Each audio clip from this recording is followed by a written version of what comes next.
Farm4Profit podcast. Take a listen, have a blast. Farm4Profit podcast. Learn about farming while having a laugh. Farm4Profit podcast. All right, today on the Farm for Fun Show from the 2024 Farm Progress Show here at the Sukup Manufacturing booth, we finally catch up with one of the premier farm content channels, known for their great personalities, farm content, and awesome farm machinery, including the Big Bud tractors. They farm spring wheat, winter wheat, yellow peas, garbanzo beans. Anything else? Children. Yeah, Children. lots of children.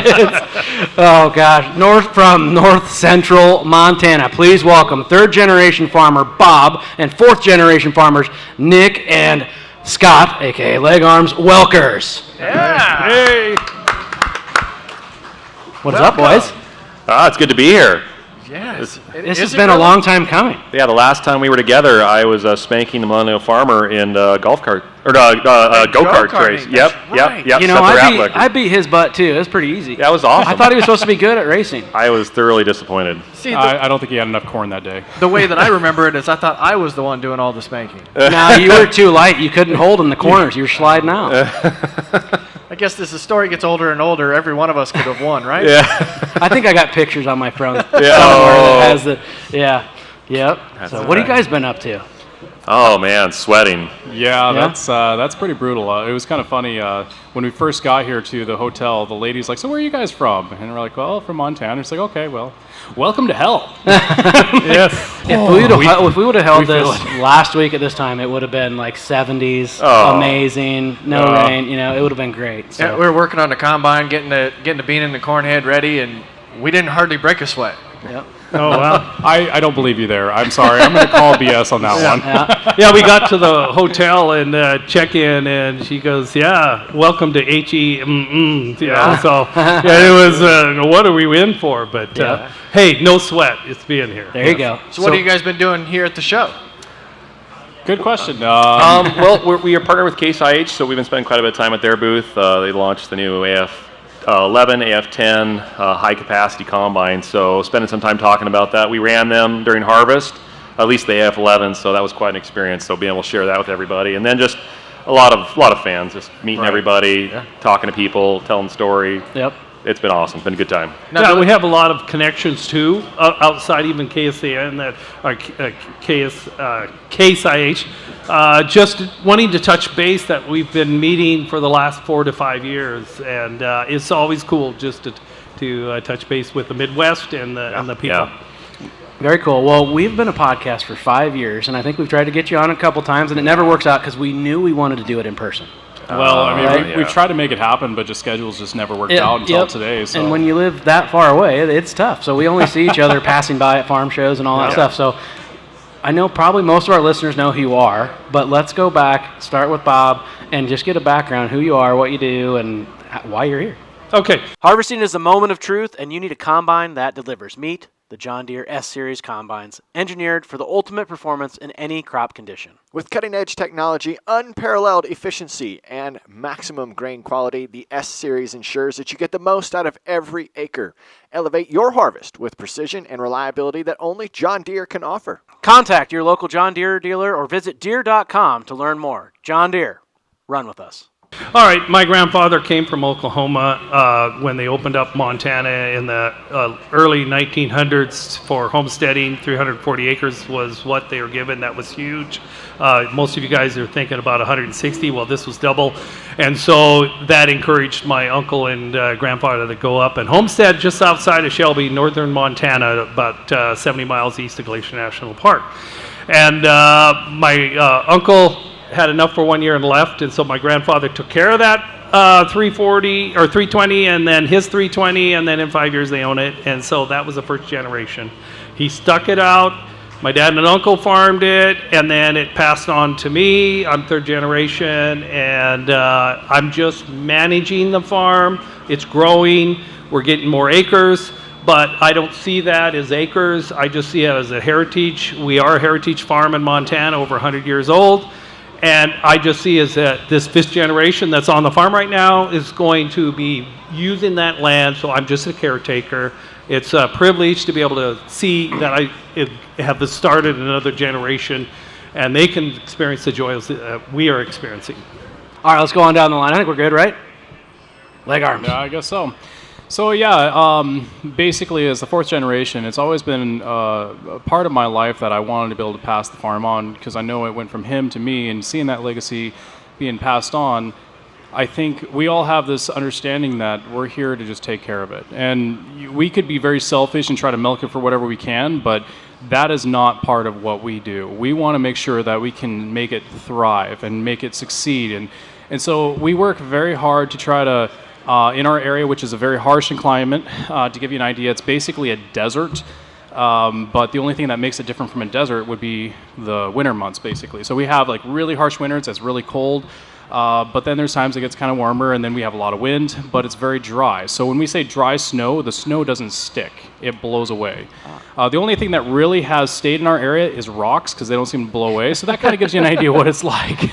But an average rainfall, what would you say? Probably about 7 to 8 inches roughly on a good year. But we've been growing crops on like 4 inches of rain. So we're very different. So now to give you an idea, we're like closer to 11,000 acres now, and you're thinking, oh my goodness, how can 3 of you guys run 11,000 acres? Like, that's insane. Well, it takes a whole lot more acres to produce the same amount as somebody that has 1,000 acres. So if you think about like the amount of quantity, if we're making 18 bushels an acre, let's just say some guy's making 100 bushels an acre on 1,000 acres, and we're doing that on 5,000 acres, I mean, you can kind of do the math, kind of roughly throwing out. You said 18, 1/8?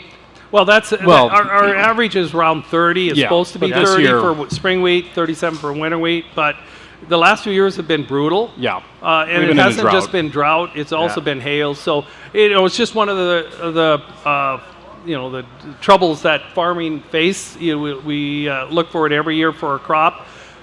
Again, we look forward to every year for a crop. Yes. Well, you have to in this environment, you have to farm like each year is going to be a drought. You just have to keep that in your mind, and it's sad to think it that way, but that's just the way our climate is. Now, we've been here for 100 years, and it's only by the grace of God we're still here. So that's pretty neat to have. All right, Nick. Yeah, so that's it. Basically, just their story. So I guess we can move on to you. My name's Nick Welker. I'm the third in the family. Well, actually, who's older? Leg arms or me? Who Don't get it wrong. It really upsets one of us. I'm just gonna not. Who thinks? Show of hands. Nick? Or leg arms? No one wants to They participate. don't want to participate. I'm older. I'm not sure the speakers are on. Yeah, we're pretty close, but so I went off to college, was going to pursue a career in aviation, was planning on being a pilot. That sounds fun. Did some Air Force ROTC for a few years, was going to be a fighter pilot, and then I decided to change that in air traffic control, was going to be a controller in a tower. Flower in a tower, they call it. And then in the process of waiting for a job with the FAA, I was back at home, and the farm was growing quite a bit during that time, and there was a lot of need of help, and I just sort of stopped applying for the position and started farming. So not that I didn't grow up on the farm, but that's kind of how it took me back to the farm. And then in about 2010, 11, we were getting close to our 100-year centennial for the farm. We homesteaded, our official papers were 1912. So I wanted to do something special for the farm, so we got the first GoPro Hero ever made, the very first one. And we went together and bought it together, and I stuck it to everything I could, made a video, put it up on the internet. It did really well for a year's worth of farming. And then we had our Series 1 first big bud that my grandfather bought. One of the first ones made, and it was due for a major makeover. So I was like, well, that'd be kind of fun to do a time lapse of this. Put it to a time lapse, put it up on YouTube. That did very well. Kind of got the whole big bud thing really sparked up again. And from then on, it was just like, this is kind of fun throwing videos together and putting them on the internet. And a couple years later, it morphed into the vlogging style, where instead of pointing the camera at the tractors, we're turning the camera out and pointing at us, which is not totally awkward at all. But it's been quite an experience, and then it doesn't make sense to me, but it just kind of kept taking off, and people kept watching, and so we just started making videos, and man, it's been 12, 13 years since we've really been doing it strong, and so that's what's brought us basically to this point now, which it's been quite a journey. So one thing too to consider is you are one of the first YouTubers out there that was using drones and cameras and sticking it to things and doing cinematic, and that was before YouTube was even making any kind of money or anything like that. So he's one of the grandfathers, I would say, for that generation. He doesn't like to say that. You can call me Gramps. And another thing is that we didn't put all this together. When you look back and say, well, we need to do this to grow a channel. It was just things that we needed to do on our farm, and then things that were out of our control, like Farm Simulator game. That's a big worldwide farming game, and of course they wanted big buds on that, and they came to us and said they asked for a farm that runs big buds. And so they mapped our farm, part of our farm, put it on there, and that, of course, blew up. And so it was just those kind of things, some of the creative builds that we did, and we didn't do it necessarily, but it just, so we look back, and it was God that was putting there are certain things that finally culminated to us being here interviewed by you guys, Absolutely. which is a privilege. And my brother is married, has 3 kids. I'm married and have 4 kids. And you all have said you're on the farm. Yes. Yeah, yes. We're a mile apart, just far enough where a 30-06 can't quite make it. See, when I moved back to this area, I moved so that I was 30 minutes from my in-laws. That way, if they drove over and I wasn't home, they'd be upset. So at least they call first. You guys are too close for that. Yes. Yeah. No, it's a little different. I do have an alarm that beeps though when someone's driving down the driveway. So, yeah. Did you tell Zach about that? He doesn't like people coming down his driveway. Does he have a doesn't? beeper? Oh, weird. I tell everybody to go there. Oh. Yeah. I give the address and everything. I don't know what that's About 3 o'clock in the morning, and then 4 o'clock, and then 5 o'clock. Yeah. So, Bob, what did you think when this all came about? I got to imagine it was a different deal for a dad looking at Well, it. in the very beginning, we start doing some repair work or whatever, and he says, stop. The camera didn't quite work, and Scott and I would be kind of, we want to get this done, and so we'd have to do stop and then redo it like this and then start again and do it like that. But it wasn't very long before, the viewers start popping up and you're going, whoa. I mean, we don't find this, we just normal. And honestly, we say what we're doing and have done, many of you guys do out there in the Midwest all the time. It's just that the platform has been given to us. And so it wasn't very long before we said, God has given us a platform. And if we can encourage others and showcase the family farm and what we do, we are representing also all of you out there who are spending just as much time or more energy and resources to produce the food for our country, and so we're very privileged to be in this position. So is it just you 3 on the farm? You got some help? We bring on seasonal help sometimes. Okay. Yeah. Depend on. Lately, they haven't done a lot, but usually we bring on an extra guy in the spring planting, seeding, and then harvest can be 1 to 2, maybe 3 guys. Yeah. What's an average size field for you guys out there? We've been asking people that. acres, 160. Yeah. We have a lot of strips. The way the land was built up. I would say the 160 block, because what the difference is that a lot of our country is intersected with county roads a mile apart. And so you're either, like, most of them are going to be 320, half of a section, and because and there's different owners' lands kind of scattered around, so you just can't block out one. So some is rented, some is your own, whatever, and so it's just kind of morphed. We'll have our longest strip is 2.5 miles long. Man, 2.5 miles.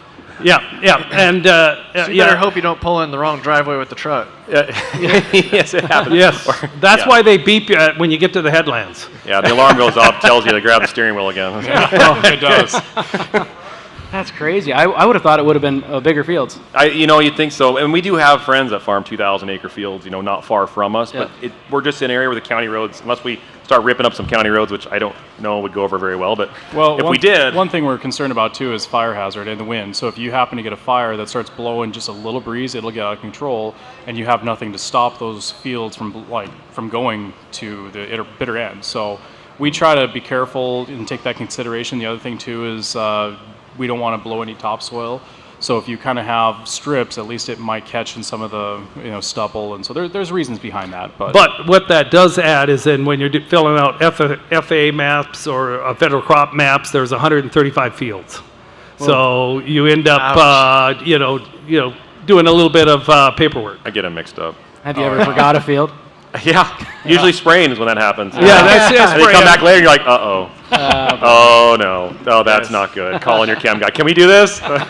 So do you Well, it's off-label. do you do very much tillage then, or do you end up leaving a lot of it to help with the wind erosion? That area was noted for farming half the land, and the other half would lie fallow because they had no other way to control weeds and moisture. You always conserve enough moisture so there will be enough to grow that next crop. So summer fallow is what we call it, came into effect, and that was plowed. What we were actually not knowing, we had no other alternative, is mine the soil. Because you were mining the organic matter in there because you couldn't help but plow it. Anytime you introduce oxygen into the soil, it's going to continue to break down. Well, the land was getting just harder to farm. Cloddy, it just wasn't accepting water as well. So in 1997, I made the decision, and I was 100% no-till.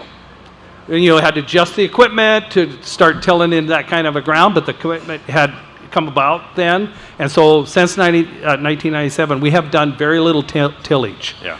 And so we want to manage the residues out there, and actually our farmland has really improved since that. Yeah. That probably helps too with the labor and the amount of equipment that you need. Right. Yeah. Especially like you said, if some years it's not for a lot. For a while, I mean, high horsepower tractors, that's where big buds were. That's really what drove big buds was summer fallow. Pulling big Frickstad cultivators. Eventually became Flex Coil, which eventually became CNH, New Holland, Case IH. But the big, that's what the big bud 747 was. Well, actually that wasn't. That was built for California. But a lot of the big buds, they were designed for that. Well, when chem fallow hit the scene, air drills weren't that big. Guys were still pulling box drills with, small horsepower, 150, 250 horsepower tractors. So really our buds actually sat and didn't do a whole lot for a while. But then when the air drill carts hit the scene, carts started hitting that 400, 500 bushel, widths getting 60, 80 feet. Then all of a sudden, our buds became usable again and needed because you needed the horsepower and the hydraulics to pull those. Yeah, those are always cool when I see them online. I've seen one in person, but never going. But do you put it anhydrous or anything? Pull another tank with it at all? I can see those huge trains. Yeah. Well, we have to manage our inputs by our resources. Our resource is water. Yep. And so we look at our yield and whatever, and we can put enough N down with the seed. Yep. We'll hit those years when everything goes well, and you should go out there and top dress, for that. But we consider our farming fairly simpler than the West. We're blown away by what you guys have to do in the Midwest to manage your water, and that's what you're doing. You've got water generally, and you need to manage it, and it's just amazing how much inputs that you are constantly putting in there. We need to get them rid of the water, so we need to get a pipeline and pipe it over to you. Yeah, there we Some go. of those are mine that you guys are crying about too much rain. And we're crying about too little. I know, but it makes sense. There's too much, too little of everything. Yeah. There's always, and it seems like grain prices, high, low, rainfall, high, low, winter early, too early. It's just, why can't we just have this baseline meeting? Yeah. We're all happy. Everything's seems great. like all the seed technology has really gone to the fringe acres where it's drier and things like that. And so, in a dry year, we could do really well. Yeah. And because we can hold so much soil. Yeah, because water. There's been some times I've heard some of my friends that are in the row crop country, and some of the rainfall you guys had during the growing season wasn't far off from ours, and you still ended up with 200 plus bushel corn. Yeah. And then must be the reserve just down on the ground that. Right here in central Iowa, the glaciers did us well and dropped 5 foot of topsoil and clay underneath, and that clay Not is to what kind brag. of caps it there, and then it just won't let it leave. You can brag a little bit more. That'd be cool. And We got rocks. We're so flat that we can't get the tile to get it out. Our drainage districts are overworked, so we put in old clay That's tiles. amazing. My brother-in-law does a lot of things on the farm, but then he also started buying storage units and selling stuff on eBay. And he was going across eBay and he found a rock. There's people that sell rocks on eBay, put a $1 minimum bid, and they have a timed auction. So he started taking pictures of field rock, and they will pay for the shipping to send the rock to their house. So No. they'll pay $6, $7, $8 a rock, and the rock itself will ship. It'll be like $35 in shipping because of how heavy it is. I don't think you understand what rock is when you come out to our area. We got a lot of rock, but our rock is round more so because the glaciers and rolling throughout the years have And so it's, but we have a lot of rocks, anywhere from we're like missing out. baseball size to, I mean, it varies. I mean, you got to be careful. And we have bowling balls too that hit our headers once in a while. Just So think, there's $7 that. a piece. There we go. I have More than a bushel of grain. I have a vendetta against rocks. I have a claw on the front of my John Deere 9520 that can pick them up and put them in the bucket. That's awesome. That's I'll pretty tell you that. slick. That's awesome right now. And then I had the TerraClear guys go through and map my fields and give me the most efficient map. And then what do you call it, Tanner? Slurping rocks up out of the field? Yeah. That's the I best called word. it yeeting it into the end. So you're saying you don't do a car hood with a chain tied to a four-wheeler and people walking alongside throwing rocks on it? Nope. That's what you do? That's not how it goes here. Yeah, I got tired of pulling it, so they finally bought me a tractor. So. Yeah. Okay, just for that, huh? Yeah, just for it's amazing. Yeah, rock on. Rock on, There you rocks off. That's cool. I want to go back to the big buds because not very many people get access to see them. Not very many people have ever ran one. This is something that you said your dad bought Yeah. the first big bud on the farm. Yes. It's technically the third one ever built from our understanding. So Oh, and the there's- third of production period. It's very, very close. Everything that I've come to understand and talked to a bunch of other guys, it is the first big bud with the 70,000-pound Clark axles on it.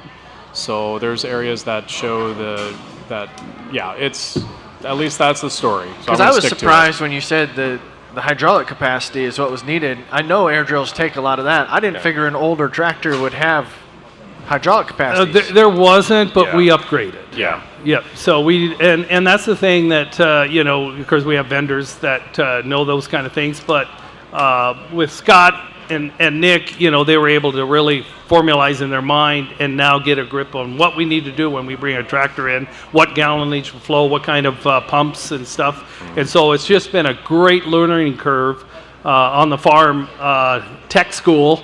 To learn what not to do and what to do, and so it's been a fun experience. Here's the thing about big buds. When they started building them, it was actually designed after a Wagner tractor, and Wagner was the first articulating tractor that had two straight axles and pivots in the center. That's what a big bud was designed after. When Wagner closed their doors and weren't able to make anymore, they were sold a lot of those things out in Montana. Well, in Havre, Montana, they were selling them, and they were also kind of modifying tractors along. This dealership was making conversion kits and stuff for different tractors. They thought, well, shoot, we don't have a tractor to sell. Why don't we make our own? So they started to make their own big buds after the Wagner tractor. Now, here's the thing: what's different about the big bud is they said for every horsepower you put on that tractor, we will build 100 pounds of weight on the tractor. Whoa. So that way you can, if you have 400 horsepower engine, it'll be about a 40,000 pound tractor roughly, but they built them a little heavier because the problem is you couldn't actually apply that horsepower to the ground without slippage.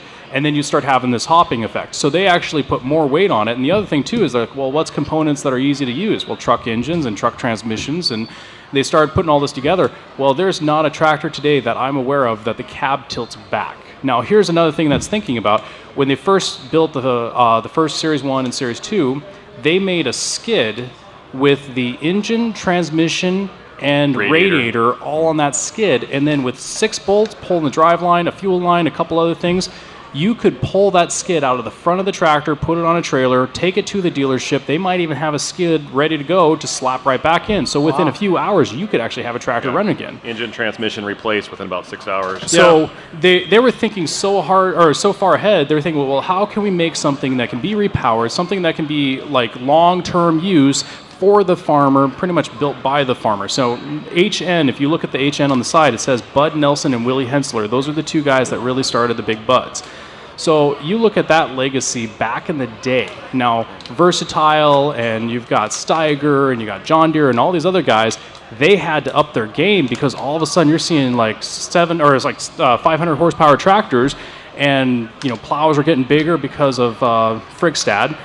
I mean, it was a big push. That's why they're such a legend, is because that was kind of the start of the big tractors. And they look cool. Yeah, They cool. do look cool. They do look cool. I didn't understand the ease to work on it like that. And Oh, I yeah. don't, Makes sense. I don't know why. They designed it when you need it. You don't have to unhook anything. You just take your hand and start pumping, and the cab and the hood comes open like this, and you look down, and there's all this open area down there to do your job, any kind of work or fix anything. So it's just amazing that you can get that much openness Yeah. inside a tractor. And the weight thing makes sense too. I guess that's why that new John Deere 830 horsepower tractor is like mid 80,000 pounds, Yeah. and they have to take it off of weight with a forklift to ship it down the road. The ratio has been pretty much the same since. Yeah. Yeah. That's crazy. How many big buds do you guys have? 3. Yep. 3 currently. We have a Series 1, Series 2, and Series 3. Now, the other thing you can think about is they were known for whatever was on the shelf, they built the tractors. There's not really one big bud Yeah. that's the same as any other. They're all different. Yep. And Different one of part. them was, did I see spraying or doing So something? that's Big Okay. Brute. Okay. That's a whole other story. Okay. Yeah, well, that- let's get into it. Well, so Big Brute. So we farm obviously pretty low cost per acre. So we try to keep our costs down, and we were running a pull type sprayer behind a Magnum 8940, and we wanted to build our own sprayer because we knew we could do it cheap, and we were trying to find what platform are we going to put this on. And we have some friends that ran Tyler. I don't know if you know Tyler spreaders. Yeah. And so they had the Tylers, which eventually became Case Titans. And they said, you need to get one of these Tylers. They're built like a tank, big box frames. We've got a 2,500 gallon sprayer running right now. At the time, they had one of the biggest sprayers in the world, about 20 years ago, 2,500 gallons, 100-foot boom. But, Allison transmission, Cummins engine, Cat engine, whatever it may be, run big acres. We don't really care about footprint in that we're not row cropping. We can drive over stuff, so big fat tires. So we found ourselves a 2001 FLX 4375 Titan, I think is what it was. Case, yep. Yep, with low hours on it, but Should it have was been left in a coolie. yeah, it was thrashed. The rust had seen its day of fertilizer spreading, but we cleaned it up. There's the video on it, and we basically took a New Holland S1070 pull type sprayer, chopped it up, put it on the back of it, and we're like, this thing looks hideous in the front. Absolutely terrible front end on it. Like, I wonder if we can make it look like a big bud. That'd be kind of fun. So we were looking at like making a hood and all that, and Nick's like, well, hang on a second. So he calls Ron Harmon. Who's the current, he's like the godfather of Big Bud, Yep. currently running. So Ron's like, I think I got an old bud out in the back there. You guys can take the hood off of. It was an old bud that was sitting next to the ocean down by Texas, and it had rusted the whole thing up. But the hood, it was actually, it had rust, but it looked okay. And yeah. so we went So down we- the trailer and We were over there with like cutting torch, like cutting off the bolts, and we're sitting there like, this feels wrong. This is not right. I don't like Defacing doing this. history. Like, but we knew it was going to go for a good cause. We knew that, but we're just like, oh, I can't believe we're doing this. so we put it on the front of it, and then we built our own fenders. So that looks like a Big Bud from the front, but it's really a Titan floater truck. And tell them how it won a contest. Oh yeah, we put in a tractor pull. Oh, really? It did a full pull, but then the second time, yeah, it popped the drive or the second gear, the axle it- shaft. It dropped a gear, and when it dropped, it dropped did the drive. pull the or farthest. shaft, so. $1,500 later. Wow. I guess that's a cost of tractor pulls. So I guess. far, I don't think there's any other sprayers on the market that have done a tractor Yeah, pull. pull just like So I mean, prove First me one wrong. ever. Do you guys frequent the tractor pull scene, or was that just a one-off No, deal? they occasionally, and our local fair has been diminishing year after year, and they do occasionally bring in a local puller. And I mean, it doesn't. A couple guys come in, but it's just not big enough to do anything. But we've driven our Big Buds down there and hooked on and pulled the sled around, and not anymore. We just doesn't happen very often. Sounds like fun. Yeah, it's kind of cool. It's cool to hear that you guys are innovating. You're doing it the farmer way. No. Let me rephrase that. We're glutton for punishment. Yeah. Well, one of your most recent videos was you're bending a draper back, the frame of a draper yeah. back out, and Like 4 people sent that to me. Really? Like, you think you could do Are they this? trying to And I'm tell you like, something? Do you have a draper that's bent? No. Well, my dad did you run bend one. drapers? My dad ran one into a stump, and it actually turned the combine. And Oh, so it's your didn't dad. didn't Oh. bend it. Wow. Yeah, it was a custom favor deal, and like they cut the stumps off this high on the edge of the field, and That's yeah, nice it of wasn't them. good, but it didn't bend. That's Well, impressive. Like it's a pretty. So one of the things Good that deal. I guess for us is we recognize that if somebody has created it or built it, what's stopping us from trying to rebuild it or making it better or fixing it? So I think there's this thing that we all have that is fear of failure. And we all have a choice. Are we going to let this fear that I can't do it, that I'm not going to be able to make it happen, overcome us? We look at it and say, you know what? We're not going to be good at it. We don't know exactly how to do it, but we're going to figure it out. And especially where we live, we don't necessarily have the means to all the parts in the world. So we actually have to innovate and make new things. And so when he finally decided to buy a lathe, which at first I didn't think we were going to use a lathe or an end mill, when we finally started using that, now we machine and make and do all sorts of things because we kind of have to. Yeah. So that's something I think that we've come to understand.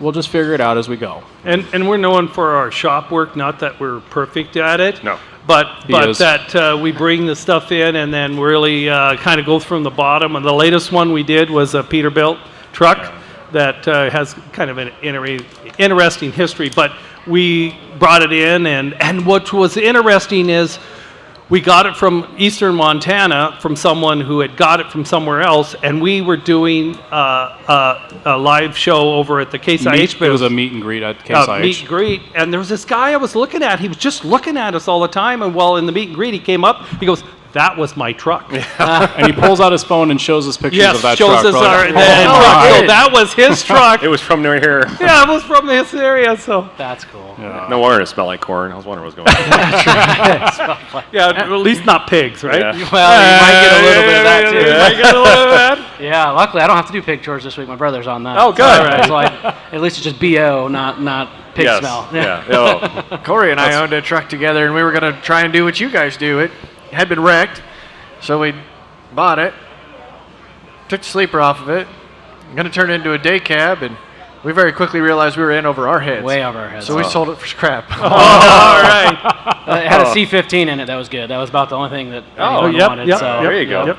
Yeah, we actually, we didn't lose money, but we didn't we make didn't. money. Yeah. But every time we dug deeper and deeper into it, we went, oh, no. Yeah. Oh, no. It ends up that way because the deeper you get, the more you're going, uh-oh. We couldn't even figure out exactly where the truck had been all of its life. That's how many parts were not original. We're like, was it in Montana for a little bit, and then in Nebraska? So are you going to make it into like a Tesla truck, all battery powered? Yeah, we should. Have you seen those guys, the Edison Motor guys? Edison Motors. Yeah. Oh, Yeah, we've that's- interviewed them. that's- It's pretty cool tech, that's isn't it? pretty Yeah, neat they're doing. that's pretty innovative. We actually You get one? probably owe him an interview after harvest. Yes, we do. Think you'll ever get into something like that? Well, depends. It's pretty neat. I mean, pretty awesome idea. I don't know if our batteries are like the winter, but Well, No. so what I like about it is like the performance of the electric motors. We all know is great, right? It's Yep. power The now. torque is amazing. best, what you can best get use out of of them. power. But then you Yeah. have the power plant with you, so you Yeah. don't have to worry about charging or That's- anything like that. Yeah. So, It's like locomotive. You just think about it. I'm going to floor it. The engine's just still idling. yeah. I'm like, Yep. Yeah. But I'll ride around in a golf cart that's gas powered, and then you get an electric one, and you're like, oh, Yeah. this is kind of nice. Well, once battery tech and the ability to generate the electricity is perfected, yeah, electric by far is the way to go. There's no doubt. It's as much as I love combustion engines, it is the way to go. It's just we're not. The problem is the cold winters. If you can figure out how to. Yeah, there's a lot of hurdles. Yeah, but it doesn't roll coal. Yeah. No, it's got to roll coal, right? Nope. That's true. We can pretend. And what are you going to spray ether on then? I mean, it smells nice, but Yeah, they get addicted to it. You got to give them a high once in a while, right? Oh, I like that a lot. Unlock your equipment's true potential with Steinbauer. Whether you're looking to boost your power or improve fuel efficiency, Steinbauer has the right performance module to get the job done. Their easy-to-install technology can be a game changer for your operation. Get more from your machines this harvest season with Steinbauer and start farming smarter today. Visit steinbauer.us now for more details. Steinbauer, powering the future of farming. So we've interviewed a lot of people on our podcast. We've interviewed people that have been on TV and have their own TV shows, but we've never interviewed someone who's been on National Geographic. oh, yeah, that's true. Who are you talking about? It was just a small blip. No, we had contacted by a production company that was doing a series called The Story of Food for National Geographic, and they said, we would like to use some of your footage if you would let us. I was like, oh, that is awesome, sure. Of course, not thinking about royalties or anything. I was like, here, take it. Yeah. And they ended up, I gave them like an hour's worth. I think they used 6 seconds of it. Yes. So after this interview, we'll have you meet with our people, and you can sign the release. So we can There you go. Nice. I always wondered though how those TV shows, and when you see the ad clips, and sometimes they don't match the context that they're actually talking about. Right. No. Who's sourcing those? And we learned that was a piece of how you guys got your content used. Was they just ask people that are willing to give it. Yeah, that's exactly what they do. 100%. What kind of crop rotation? You said 4 crops. What does that look like? So yeah, we typically, of course, originally was wheat fallow. Then the pulse crops kind of entered the scene. So lentils, chickpeas, yellow peas, garbs.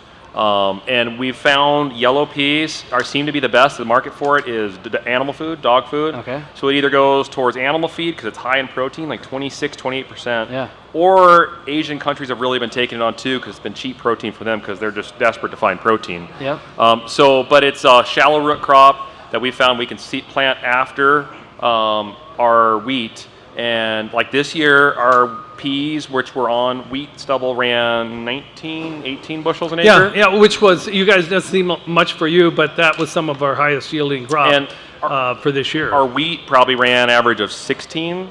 So, and a lot of that wheat, now the wheat that was on fallow ran low 20s, mid 20s. Yeah. But I mean, it wasn't far off from making the yield of the wheat, and it was supposed to be fallow ground. So we were supposed to be spending money to keep the ground dead. And here we had a crop we were able to harvest on it, and we sold it for $7.50 a bushel. Wow. It's dropping, but the wheat's worth $5 right now, if we're lucky, before discounts. So I mean, it will be our most valuable crop. So now with that though, we can't plant the farm in that every year because of diseases like astrochyta and stuff. So we have to do 30% of the farm rotate. So then after that, we'll do a wheat crop again, then we'll fallow it. Yeah. And so that'll give us the 3 to 4 year rotation between the pulses. And we've tried some oil seeds in the mix. The problem is we keep trying all these crops and it doesn't rain, so everything keeps a fail. We're like, that was a failure. Camelina, that was a failure. Lentils, that was a failure. So we're kind of like, okay, we need to stick with the crops that we know are tough and can handle the drought. And when we finally get into a normal precipitation cycle, I think some of these other crops are going to be good because there is a lot of market for a lot of these crops. With Canada, Canadians are amazingly innovative. I would say a huge chunk of our tech originates in Canada. It's unbelievable. A lot of the manufacturers are up in Canada, and there's farms, they're running 8, 9 different crops in the same farm. And it blows my mind. I can't imagine it. But they have got it down to an art. So a lot of that market's kind of drifting below the border, and a lot of them actually will send trucks down and pick up our product and take it back to the border across to Canada. So. That's where my next question was going to go. Is how do you market that? Do you put these in a bin or store them in a flat storage, or someone just pick them up out of the field? Well, it varies. It can go to Canada, or it can get shipped on a rail car, and then that rail car could either go to the West Coast, or it could maybe go to the East, or it's hard to say. It's whoever buys it, and then they try to get it to those people. Well, we bin it typically first, put air on it.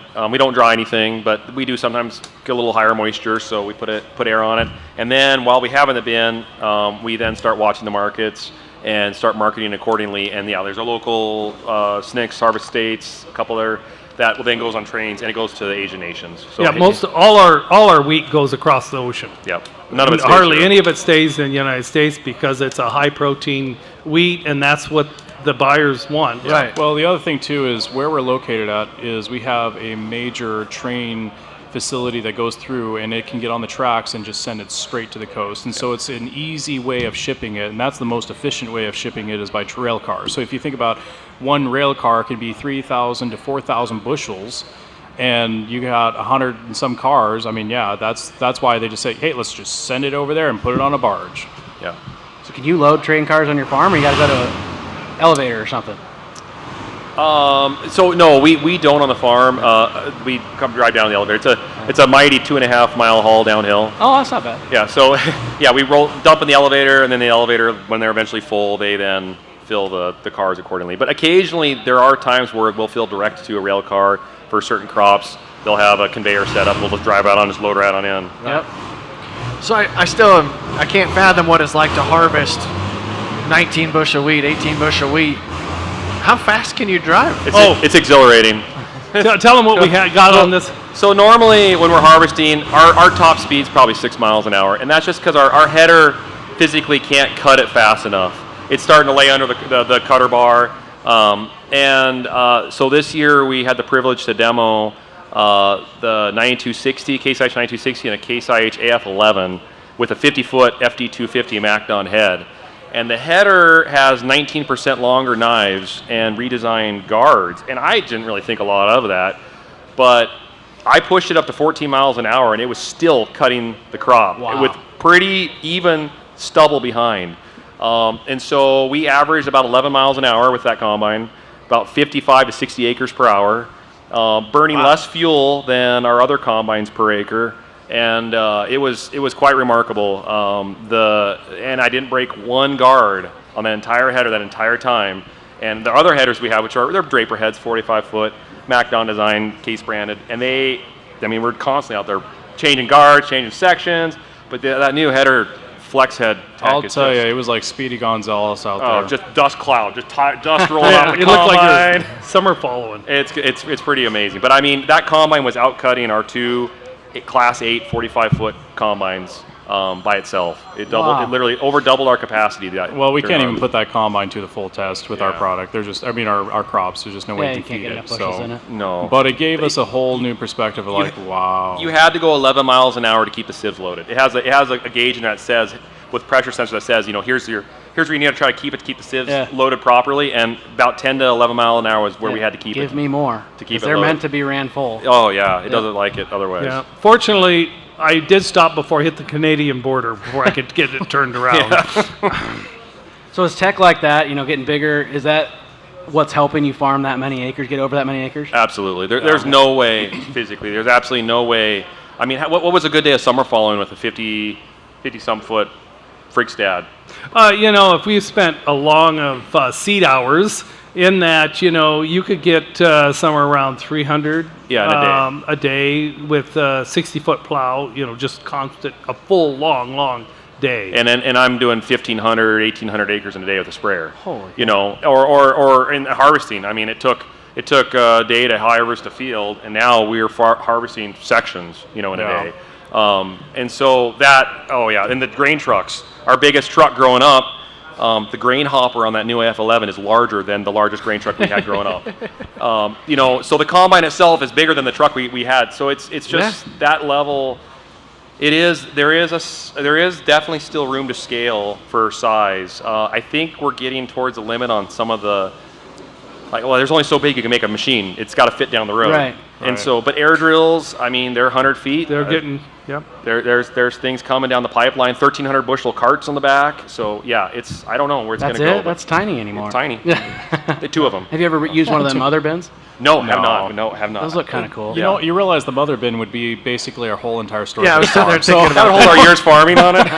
They cut down on trucking. There you go. Just store it in there. Yeah. We'll buy another mother bin. Do you have aeration on that mother bin? Because that'd be I fantastic. bet you could pretty easily. Well, yeah, 60 miles an hour helps aerate it. That's right. Yeah. Just put a tube down the middle, like tile. So do you tube, just hook up all three buds? All right, let's take it to the elevator and barrel smoke down the hill. I don't think it's meant to be I moved bet you'd full. make a good YouTube video. Drag it. Well, actually, what was told me was there's an elevator that quit allowing some of these carts to come in because when you add the tractor and the cart, it was overloading their scale. It was going over the 130,000. So they said, hey, because they were close and they're bringing it in. They go, let's not do that again. So I guess there is a limit there. Amazing. Everything's getting bigger. Yeah. Certainly is. So as you guys are looking to the future of the farm and the future of the channel, what are you excited about? You're going to keep doing more of the same? You got more stories to tell? I don't really know where the channel's going to go, in that if we just continue to tell a story, and I don't really know what that story is going to bring. I think there's a lot of opportunity for the farm to grow in the next 10 years. There's a lot of acres that could be added, so we're going to have to hit that crossroad. What does that mean for us? Do we need more equipment, more manpower? We've got a younger generation that's quickly growing and won't be long, and these kids will be able to start participating in our farm operation. So we're trying to think ahead for that. And it's right now is not a great time to think about the future because you're like, I don't know if we're going to make it through this year kind of thing. Right. But it is exciting. But I every year I think this is going to be a boring year, and it just seems like something happens that just makes it fun. Yeah, or something you want to forget. So we were talking acres and efficiency earlier, and we interviewed a couple weeks ago a farm it was in Canada that farmed 40,000 acres. Wow. And they got it broke down to the acre. If they can't grow by 8,000 acres at a time, and it's different for everyone, but they won't do it because that's a whole set. That's however many combines, that's one sprayer, that's so many trucks, and so many people. It's based around the seeders. It's based around 24-hour capacity of one of their air seeders.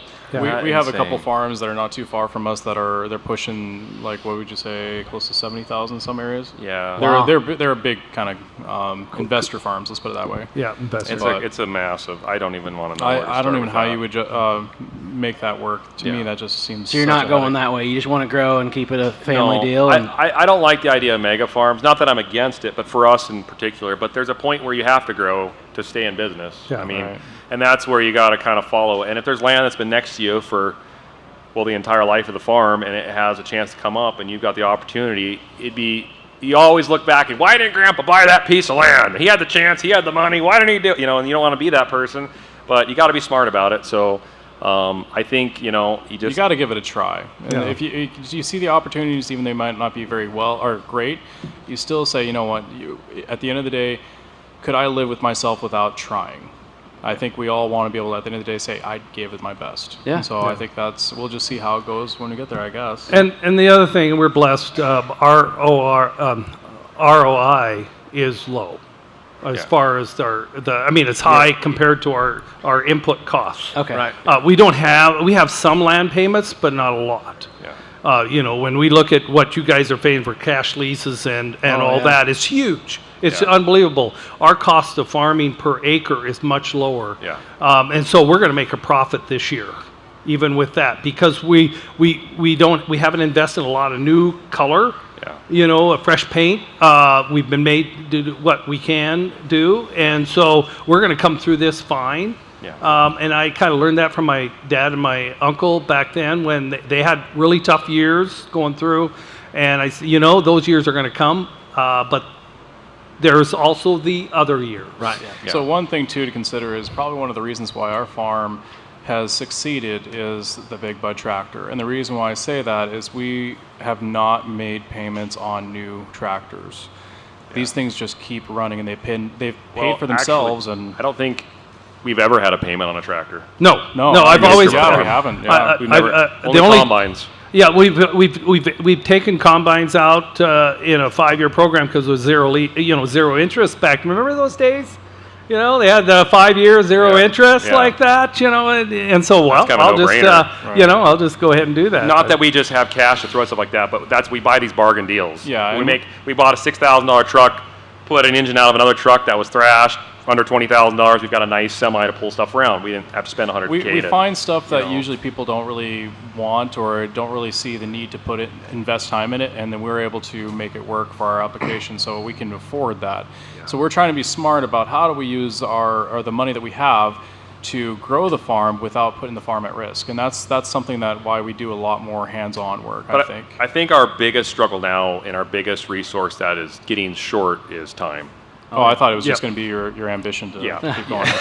No, Time is getting to be tough, trying to find out how to get it done with the means that we have. Before, bachelors, no kids, it's like, you got all the time in the world, who cares, But now it's a struggle to find the right time to be able to get this stuff done. Well, to give you an example, as we get closer to the end of this, that was a lead-in, because I'm saying you're going like this, But anyway, somebody came on the farm and just asked, well, how many employees do you have at this farm? And it was asking Nick, and he looked at the three of us and looked and he says 2.5. So at least I pull half weight. Maybe he was talking about himself. Yeah, exactly. I'm glad you said you're going to be profitable this year. That's why we had to fly you in, because everyone around here hasn't been talking profit for a while, and that's what our show's all about. Yes, that's right. Yeah. What does an acre of land sell for? The last land I bought was last year $700.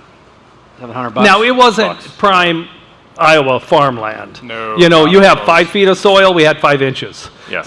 So we didn't have to pay for all that extra footage. There's a couple crazy people in Illinois that would have paid that for rent. Yeah. Oh, you know what? That's what I'm saying. It's just mind-boggling what it takes to farm out what here. What it costs you to grow your acre of corn is what we pay for our land, basically. Right. But about you have 16, to understand, 17 bushel an acre. we don't get the high Yeah. input, or we don't get the amount of dollars per acre that you guys Sure. get. So Yeah. it's all a way different scale. just different level. Yeah, it's pretty much the same, but but just a smaller scale. I will say I see a lot more newer paint in this country than I do in our Oh, country. yeah. So You gotta keep up so with the something's Joneses. working. No, We had a but- couple good years. Yeah. It's There not looking there good were right now. some years that were killer, and we droughted during them. So Yep. no. I want to know, before we let you go, okay, how'd the nicknames come along? Did you give them to yourself? No, we did not. So mine was Hollywood because I make videos and I hate Hollywood. Okay. So I do like a couple movies, but no. So that's what people call me Hollywood. I just say Nick though, but I don't really care. Whatever they want to call me, that's fine.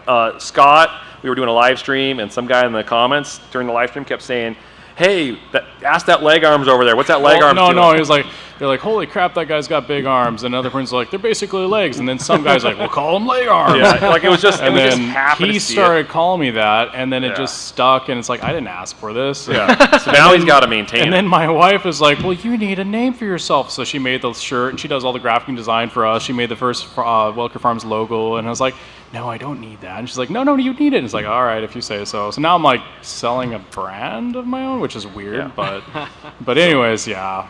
So the pressure's on to maintain it. Yeah. How come Bob didn't get one? Yeah, well, I'm the caretaker of Kobe. So, I'm the dog guy. Okay. Yeah. The dog guy. Tanner does have that on here somewhere, I think. Yeah, I do. We don't miss very many things. No. No, you guys are. Try not to. Yeah. When the equipment appears on a farm, we have to get it dog approved. So, that's very important. And the buds are definitely dog approved. After you've seen the videos, and they love riding on that fender. Yeah. Yeah, Scott, your wife has been helping us with some logos too. I think, really? because she Nice. works for Farm Focus. Yes, Yep. she does, yep. And we've recently got on there and started putting out some swag. And Oh, wow. yeah, Nice. she probably doesn't like us very much. We're very slow to work with, And We're coming indecisive. along. Yeah, but, She's very on the ball. When she needs to get something done, she wants to get done now, even if it's 2 years in advance. yeah, she definitely doesn't like us. I then. will say that I admire about her. I like drive her that. crazy too. Probably likes that better than nitpicking, though. That's true. Yeah, we can't ever make a decision. Nope. But we're gonna be better at that going forward. We do struggle, but we will. We have been asking a question to all of our guests at the end of every show just to get a perspective from Farm Progress Show, and we want to know how you guys juggle work and personal life. Oh my, that's a tough And one. it's, notice it's juggle, it's not balance, so it Yeah. doesn't have to be perfect. Well, I try to look at my mind. Well, obviously, our livelihoods are based off of the farm. And so when it's time to farm, it's time to farm. And we do what we can to farm. And if I have to put in a couple extra hours to get the spraying done, whatever it is to be, that lets me get the time off afterwards to do some of the family, I'll do it. But there are times too, so we're coming to the show. We got greened out on Friday. We had Saturday to basically spend time with our families before we came here. And I almost loaded the sprayer up and went spraying because there's a lot of spraying to do. But I decided, you know what, the family's more important than the fields right now. Those weeds can grow, whatever, let them grow. Neighbors might judge, but that's fine. I'll take care when I get back. So you have to make a call, and you have to be willing to make sacrifices too. I mean, it used to be big into hunting and all kinds of things, and I've just realized there was a time for that. I had that time, and now my time is my family and my responsibilities, and so that gets put aside. Yep. But it's just, I don't know. There's days where I feel like it can't do it. You just can't get it all done. But then somehow we roll over the next year and things keep happening, and you realize, well, I guess we did get it done. So yeah, that's my adjust. But yeah, it's always evolving. You just have to be willing to evolve. I think for me, that's a tough question. I'm very, very, very blessed that my wife gives me the grace to put up with me for spending those long hours. And I understand that there's only a certain amount of time per year that we have the opportunity to provide for the rest of the year. And so I try to take the initiative. I try to work hard. As a father and a husband, one of the ways that I feel that I'm blessed in my family is knowing that I can provide for them. So I try very hard to do that, but I've also been trying to spend more time with my kids and with my wife. And so if there's any freedom that I have, I spend it with them. I don't do any fun things for myself. Besides, in the morning, I get up at 5, and then I get on the elliptical, and then I go in my own gym and work out, and that's my own time. Curls? I try. Well, Tricep I'm working on it after breaking my arm. It's been an interesting It's a special struggle. but- elliptical. It's just, instead of going like this, No, it goes like I lift the elliptical up and down. But no, I think we all have struggles in our lives, and each stage of life you have battles, and you sometimes it takes a little bit to figure it out, but you'll get there. And I think if people can have grace with you, and you can have grace in them, and you'll get there. You'll figure it out. Yeah. And quickly for me, I'm getting into my upper years. I'll be 70 this fall. And so, a lot of classmates of mine are farming, are retiring. I'm going, what? retiring. I never figured I will retire. They'll just finally put me in the back 40 and let me just run around that with a tractor. But I've reached the pinnacle where I don't have the responsibilities they have. I've been giving them over since in my 60s, and I've just kind of held my hand up. They've kind of taken the reins and run with it. I think it's a travesty if fathers don't do that. If they don't give their sons who are coming up in farmers or daughters the ability to make the decisions, to take the reins, and just give up control, I say you're really shorting the next generation of really being able to carry that ball to the finish line.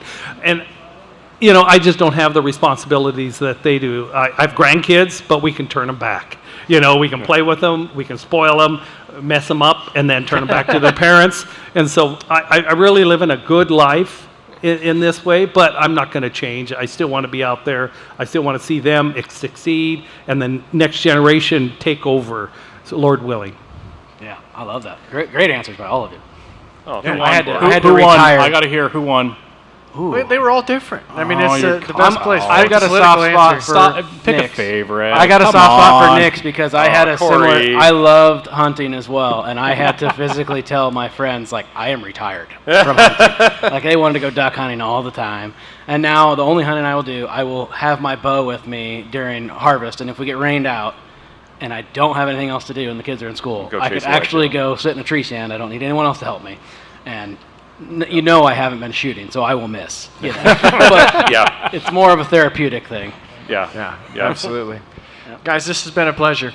Remind our listeners where they can find you if they've never heard of Welker Farms before. Yeah, I mean, a quick Google, you'll find us pop up, but YouTube, Welker Farms, Instagram, Facebook, TikTok, pretty much all the platforms.